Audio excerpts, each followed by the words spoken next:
ఓ అది చూడండి, దాన్ని దాటుకుని లోపలికి పోయి సాధ్యం కానీ ప్రయత్నం చేయడం మరింత అసాధ్యం. ఈ ఫ్యాకట పపారో చెప్పదలుచుకుంది ఏంటంటే మనకి జగన్నాట్ హెల్మెట్ దొరకడం చాలా కష్టం అని. ఇంకా ఏదో అన్నాడు కానీ అది మనకి జన్మకు అర్థం కాదు. గన్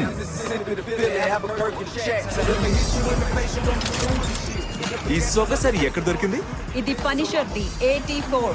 ఏ పనిషర్ది? ఇప్పటి వరకు 5 వచ్చి 5 వెళ్ళారు. ఎంతమంది వచ్చినా వెళ్ళినా అసలు బ్లేడ్ మాత్రం ఒక్కడే.